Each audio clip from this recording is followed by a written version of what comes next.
Hello students, हम लोग trigonometric functions के बारे में सीख रहे थे। इस वीडियो में बातों को आगे ले चलते हैं। पिछले वीडियो में हमने साइन, कॉस, टैन सारे फंक्शंस के बारे में बहुत सारी बातें सीखी थी। कब पॉजिटिव होगा, कब नेगेटिव होगा, वैल्यू कितनी कम से कम कितनी हो सकती है, ज़्यादा से ज़्यादा कितनी हो सकती है, और भी बहुत सारी चीज़ें हम लोग सीख चुके हैं। तो अब देखो, अभी तक हमने जो इकट्ठा किया है, अभी तक हमने जो जो सीखा है, क्या क्या क्या सीखा है। डोमेन, डोमेन मतलब किस वैल्यूज के लिए, एक्स की किस वैल्यूज के लिए sine x, cos x, tan x, ये सब कुछ डिफाइन होगा, है ना। किस वैल्यूज के लिए साइन एक्स, एक्स की किस वैल्यूज के लिए साइन, कॉस, टैन, ये सब कुछ निकाल सकते हैं। तो हमने देखा था कि साइन और कॉस किसी भी रियल नंबर एक्स के लिए हम लोग निकाल सकते हैं। फॉर एनी रियल एक्स के लिए हम लोग साइन और कॉस निकाल सकते हैं, ना। और हमने क्या देखा था, साइन और कॉस की स्पेशली अगर बात की जाए तो साइन और कॉस को देखो, थोड़ी देर के लिए टैन को छोड़ देते हैं। साइन और कॉस की बात करें तो अब किसी भी एक्स की वैल्यू के लिए हम लोग साइन एक्स निकाल सकते हैं। तो इसका मतलब क्या ऐसा नहीं है क्या कि एक्स और वाई एक्सिस अगर हम लोग बना दें, एक्स एक्सिस पे अगर एक्स की वैल्यू रखें एंड वाई एक्सिस पे कॉस एक्स अगर रख दें, तो ग्राफ बन सकता है, ना। अब देख लो कहां से कहां आ गए। 10th स्टैंडर्ड में हमने 0 डिग्री, 30 डिग्री, 45 डिग्री, इन सभी वैल्यूज के लिए साइन और कॉस की वैल्यू निकाली थी। अलग अलग पॉइंट्स पे वैल्यू निकाली थी। एक्स की वैल्यू जब 30 डिग्री होगी, मान लो यहाँ पे 30, 45 होगी यहाँ पे, 65 होगी यहाँ पे, तब हमारे पास एक अलग अलग पॉइंट्स आ रहे थे साइन और कॉस के। लेकिन अब हम लोग क्या देख रहे हैं, for any real x continuously कुछ कुछ वैल्यूज मिलती जाएंगी, हमें कंटिन्यू पॉइंट्स मिलते जाएंगे, कुछ इस तरह से मिलेंगे। किधर जाएगा अभी पता नहीं है हमें, किधर जाएगा हमें पता नहीं, इसी को डिस्कस करना है। मे बी ऊपर की तरफ जाए, मे बी नेगेटिव साइड में जाए, कुछ भी हो सकता है जो अभी नहीं पता है। अभी तक हमें यह पता है कि for any real x we can find y is equal to cos x. तो जब इस तरह से हर एक x की वैल्यू के लिए एक cos x की वैल्यू हम लोग निकाल सकते हैं, तो उसको मिला के ग्राफ भी बना सकते हैं, ना। जैसे किसी भी पॉलिनोमियल का ग्राफ हम लोग बनाते थे, y is equal to x square plus 3x plus 2। इसका ग्राफ बनाना हम सीख चुके हैं। क्या करते थे, x की कुछ वैल्यूज लेते थे, उसके लिए y की करस्पॉन्डिंग वैल्यू निकालते थे और उस पॉइंट्स को ज्वाइन करके एक ग्राफ बना देते थे। सिमिलरली ट्रिग्नोमेट्रिक फंक्शन के लिए भी हम लोग बना सकते हैं graph. y is equal to cos x के लिए ग्राफ बन सकता है। अभी तक हमें यह पता है कि y is equal to cos x के लिए ग्राफ बन सकता है। क्यों बन सकता है? क्योंकि x cos x is defined cos x is defined for any real x।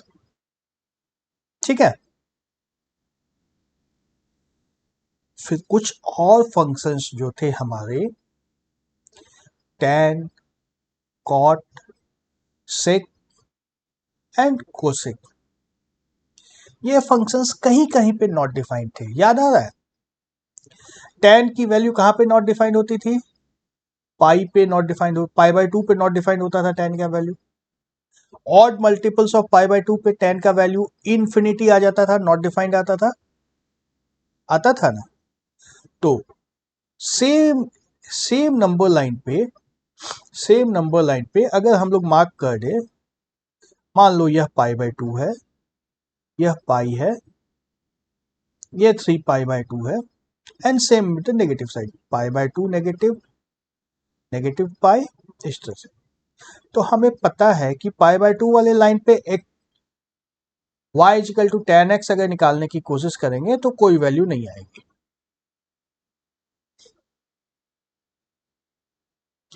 इस पाई बाय 2 वाली लाइन पे y इक्वल टू 10x की कोई वैल्यूज नहीं आएगी, है ना, पाई पे आ जाएगी, पाई पे आ जाएगी वैल्यू, 3 पाई बाय 2 पे नहीं आएगी, माइनस पाई बाय 2 पे नहीं आएगी। तो इन सभी लाइंस पे हमारा 10x का कोई वैल्यू नहीं है, लेकिन इस दोनों लाइन के बीच में, इन दोनों लाइंस के बीच में कुछ तो वैल्यूज आएगी, कुछ तो ग्राफ बनेगा। कैसा बनेगा अभी हमें नहीं पता है, लेकिन कुछ तो ग्राफ बनेगा। Similarly for cot, sec, cosec, ऐसे किसी किसी पॉइंट्स पे ये सारी वैल्यूज नॉट डिफाइंड होंगी, किसी किसी पॉइंट्स पे ये सारी वैल्यूज नॉट डिफाइंड होगी, बट अदरवाइज ये सभी वैल्यूज डिफाइंड होंगी। तो हम लोग का कुछ ग्राफ बन सकता है, कुछ ग्राफ बन सकता है। तो अभी हमें इस पार्ट में इस वीडियो में इन सभी ट्रिग्नोमेट्रिक फंक्शंस के ग्राफ कैसे बनेंगे इसी को देखना है। ग्राफ बनाने से फायदा क्या है पहले यह बताओ। ग्राफ बनाने से क्या फायदा है? ग्राफ बनाने से यह फायदा है कि चलो एक बार फिर से मैं फ्रेश एक्स वाई एक्सिस बनाता हूं। यह मान लो हमारा एक्स एक्सिस है, सॉरी वाई एक्सिस है, यह हमारा एक्स एक्सिस है। इस पे हम लोग पाई बाय 2 करके मार्किंग्स कर देते हैं। ये मान लो x is equal to pi by 2 की लाइन है, x इजिकल टू पाई की लाइन अगर यह है,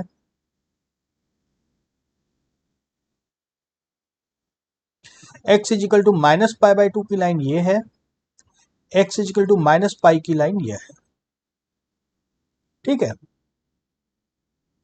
ये माइनस पाई है, माइनस पाई बाय 2 है, 0 है, पाई बाय 2 है, पाई है। बेसिकली हमें पता है ऑलरेडी कि पूरी सर्कल पे जब ये पूरा सर्कल हम लोग बनाते हैं तो x की वैल्यूज x, हाँ जो एंगल हमें नापना है x, इसकी वैल्यू यहां से स्टार्ट करते थे, यहां से पाई तक आ सकते थे, है ना, इस डायरेक्शन में पाई और इस डायरेक्शन में माइनस पाई। तो माइनस पाई से लेकर के पाई के बीच में हम लोग का पूरा एक रिवॉल्यूशन कंप्लीट हो जाता है। अगर यहां से स्टार्ट करके इस कलर से देखो, यहां से माइनस पाई से स्टार्ट करके एक कंप्लीट रेवोल्यूशन कर देते हैं तो हम लोग के सारी वैल्यूज कवर हो जाती है। उसके बाद सिर्फ रिपीटिशन होने वाला है, सिर्फ रिपीटिशन होने वाला है ना, फिर से माइनस पाई से जो वैल्यूज आई थी रिपीट होने लग जाएंगी। तो ग्राफ हमारा माइनस पाई से लेकर के पाई तक का अगर ग्राफ हम लोग बना देते हैं, माइनस पाई से लेकर के पाई तक का अगर ग्राफ हम लोग बना देते हैं तो इससे आगे का सारा ग्राफ इसका रिपीटिशन है, हमें पता चल जाएगा, कॉपी इसकी होती जाएगी होती जाएगी होती जाएगी होती जाएगी। तो थोड़ी देर के लिए मान लो थोड़ी देर के लिए कि हम लोग का माइनस पाई से कॉस एक्स का ग्राफ थोड़ी देर के लिए मान लो इस तरह का होता है हमारा।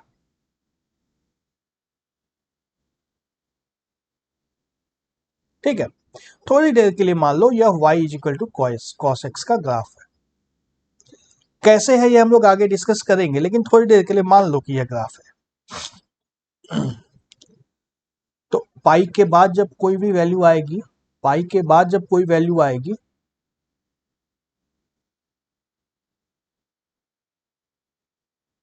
तो क्या आएगी? इस ग्राफ को देख करके हम लोग बता सकते हैं क्या क्या आएगी पाई के बाद की वैल्यू? पाई के बाद की वैल्यू क्या आएगी?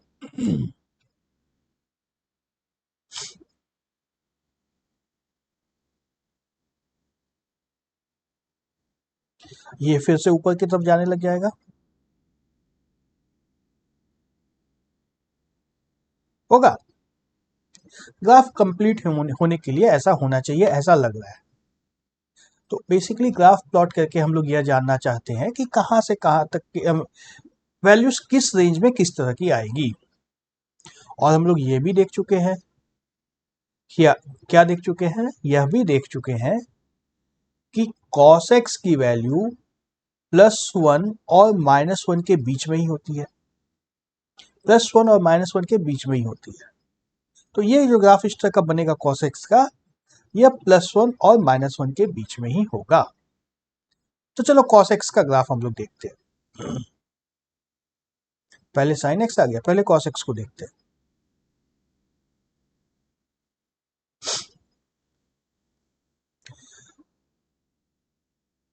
cos x के ग्राफ को देखो, ये cos x का ग्राफ है, क्यों है? पहला सवाल तो यह है कि ऐसा ग्राफ क्यों है, मैं क्यों मान लूं कि यह ग्राफ है।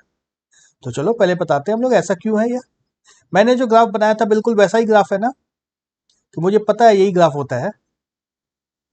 तो यह ग्राफ क्यों है इसकी बात करेंगे पहले हम लोग। cos 0 याद है,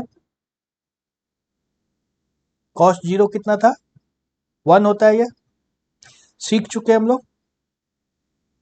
cos π/3 कितना होता है, √3/2 होता है 1.73 डिवाइड बाई 2,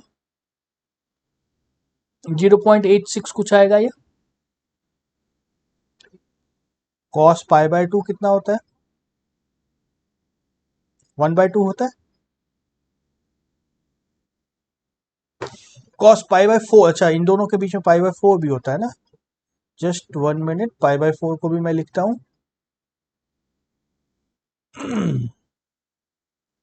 cos π/4 होता है 1/√2, जो कि 0.7 कुछ होगा। cos, ये π/6 था, सॉरी,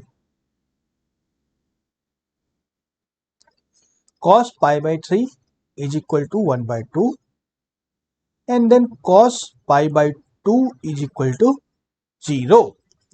अब इस ग्राफ पे देखो, मैच कराने की कोशिश करो। 0 से π/2 की देखो, अब इस ग्राफ में 0 से π/2 यहां तक के बीच का देखना है। देखो इतनी दूर कोई देखना है, अभी ग्राफ के बहुत छोटे से पार्ट को, इतने से पार्ट को देखना है। 0 पे वैल्यू 1 है, π/6 के पे वैल्यू 0.8 कुछ होगा, π/4 पे वैल्यू 0.7 होगा, π/6 पे 0.5 होगा एंड π/2 पे 0 होगा। तो कुछ इस तरह का ग्राफ बनेगा, कुछ इस तरह का ग्राफ बनेगा। एंड देन इसके बाद चलो π/2 प्लस π/6 कितना होगा, cos π/2 प्लस π/6 कितना होगा, सेम 0.86 आ जाएगा।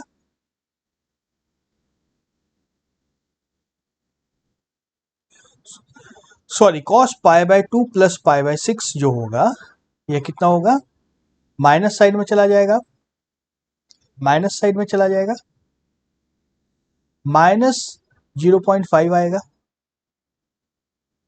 जो कि कहीं यहां पे आएगा। फिर उसके बाद और आगे बढ़ेंगे, cos π/2 प्लस π/4 करेंगे तो माइनस 0.7 आएगा, जो यह होता है π/4 की वैल्यू यहां पे जो आती है। एंड देन और आगे जाएंगे तो cos π/2 प्लस π/3 जब करेंगे तो ये माइनस 0.86 के करीब आएगा। यह वाली वैल्यू, π/6 वाली वैल्यू रिपीट हो जाएगी, होगी ना। तो यह और यहां तक आ जाएगा। एंड जब हम लोग पाई पे चले जाएंगे, cos पाई पे चले जाएंगे तो वैल्यू क्या होगा, -1, जो कि यह पॉइंट होगा। देख रहे हो हमारा ग्राफ अब 0 से पाई के बीच का बन चुका है। 0 से पाई के बीच का ग्राफ हमने बना लिया है, कुछ इस तरह का ग्राफ बनेगा। इस तरह से घटते घटते π/2 पे 0 आएगा, देन और घटते घटते पाई पे -1 हो जाएगा, +1 से -1। ठीक है। अगेन जब किधर से बना ले हम लोग इस ग्राफ को कंप्लीट करने के लिए, इस ग्राफ को कंप्लीट करने के लिए या तो 0 से 2 पाई तक बना सकते हैं या -π से पाई तक बना सकते हैं, है ना। एक रिवॉल्यूशन पूरा होगा हम लोग का 2 पाई में, एक रिवॉल्यूशन हम लोग का 2 पाई में पूरा होगा। वो एक 2 पाई का जो डिफरेंस है वो -π से पाई तक ले सकते हो, -π से पाई या 0 से 2 पाई। तो 0 से 2 पाई वाला लें, जीरो से 2 पाई वाला लेते हैं। फिर यहां से जब कॉस पाई से आगे बढ़ेंगे, याद करो हमारे सर्कल में कॉस की वैल्यू पाई के बाद कैसे बढ़ेगी, कॉस की वैल्यू पाई के बाद कैसे बढ़ेगी, याद करो सर्कल को फिर से, यहां से चलते चलते चलते यहाँ पे हमारी वैल्यू -1 तक आ चुकी है। फिर जैसे ही आगे बढ़ेंगे -1 से इंक्रीज होते होते होते यहाँ पे 0 आ जाएगी वैल्यू, है ना, यहाँ पे वैल्यू 0 आ जाएगी। देखो पाई के बाद 3π/2 तक, 3π/2 यह पॉइंट है ना, यह पॉइंट है 3π/2। इस बीच में पाई की वैल्यू कॉस एक्स की वैल्यू -1 से इंक्रीज होते होते होते होते फिर 0 पे पहुंच जाती है। एंड अगेन जब यहां से हम लोग आगे चलेंगे, 3π/2 से आगे चलेंगे, 2 पाई तक आएंगे, तो वैल्यू 0 से, यहाँ 0 थी, यहां से बढ़ते बढ़ते वैल्यू कितना, कहां तक पहुंच जाएगी, 1 तक पहुंच जाएगी। देखो यहां से 0 से बढ़ते बढ़ते वैल्यू 1 तक पहुंच जाएगी। 0 से 2 पाई तक हम लोग का ग्राफ कंप्लीट हो गया। अब देखो मैं ये एक्स्ट्रा पॉइंट्स को मिटाता हूं।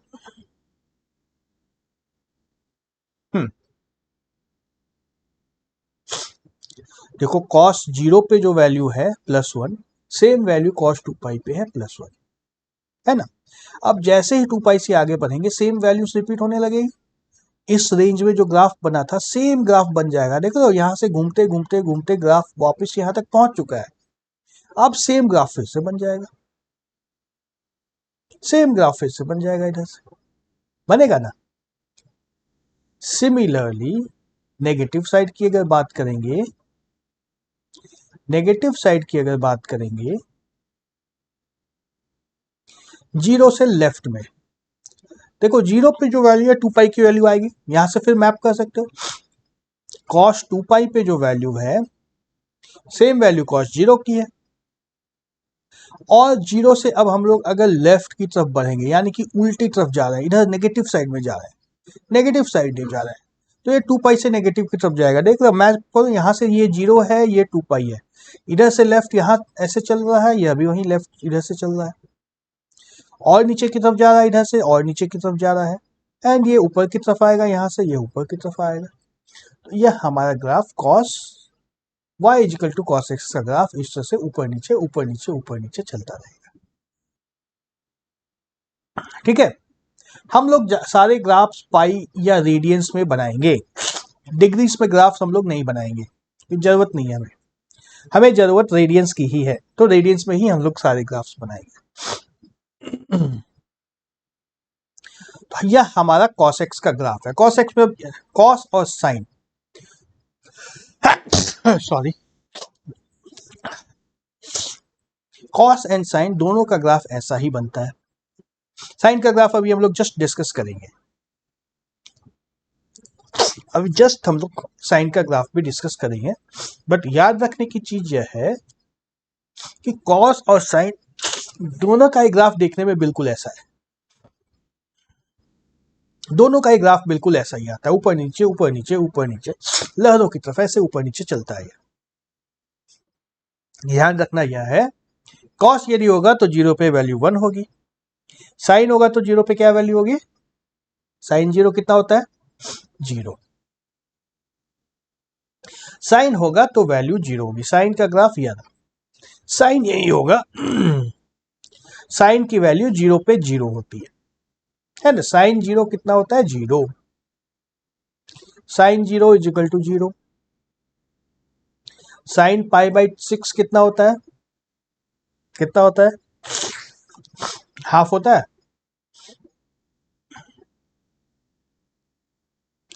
साइन π/4 कितना होता है, 1/√2। साइन π/3 कितना होता है, √3/2। एंड साइन पाई कितना होता है, सॉरी π/2, 1। देखो तो 0 से π/2 के बीच में सेम रिपीट हो रहा है। 0 से हाफ तक गया, हाफ से 1/√2 तक गया, 1/√2 से √3/2 तक गया, एंड देन फाइनली 1 पे पहुंच गया। यह y equal to 1, y equal to 1 line है ना। π/2 पे वैल्यू 1 हो गई। देन यहां से कम होते होते वैल्यू पाई पे कितनी होती है, साइन पाई की वैल्यू कितनी होती है, साइन पाई की वैल्यू कितनी होती है, 0। देखो यहां 1 से कम होते होते पाई पे वैल्यू 0 आ गई, 0 आ गए। अगेन अब देखो याद कर लो फिर से उस सर्कल को याद करो। यह सर्कल पे हम लोग साइन को जब लोकेट करते थे, यह एक्स एक्सिस या वाई एक्सिस, साइन एक बार 0 से चलते पाई तक पहुंच चुका है। अब क्या होगा, अब जो ऊपर में वैल्यूज आई थी इसकी नेगेटिव वैल्यूज मिलना स्टार्ट होगी ना। ऊपर में जो वैल्यूज आ चुकी है उसकी नेगेटिव वैल्यूज मिलना स्टार्ट होगी। वही हो रहा है पाई के बाद। देखो जो यहाँ पे वैल्यू थी, जो वैल्यू यहाँ पे थी उसकी नेगेटिव वैल्यू यहाँ पे मिलेगी, जो वैल्यू यहाँ पे थी उसकी नेगेटिव वैल्यू यहाँ पे मिलेगी, जो वैल्यू यहाँ पे थी उसकी नेगेटिव वैल्यू यहाँ पे मिलेगी, जो वैल्यू π/2 पे थी उसकी वैल्यू नेगेटिव वैल्यू यहाँ पे मिलेगी 3π/2। कौन सा पॉइंट है यह, 3π/2। एंड देन अगेन रिपीट होते होते यह वैल्यू 0 तक आ जाएगी। साइन 2π पे कितना होगा, 2π इज द सेम पॉइंट, यहां से घूम करके वापस यहां पहुंच गए। साइन 2π पे वैल्यू कितनी होगी, 0, यह 0। ठीक है, अगेन वही ग्राफ मिल रहा है, अगेन रिपीट होगा 2π के बाद, तो 2π के बाद तो रिपीट होना स्टार्ट हो जाएगा यूं एंड देन यूं।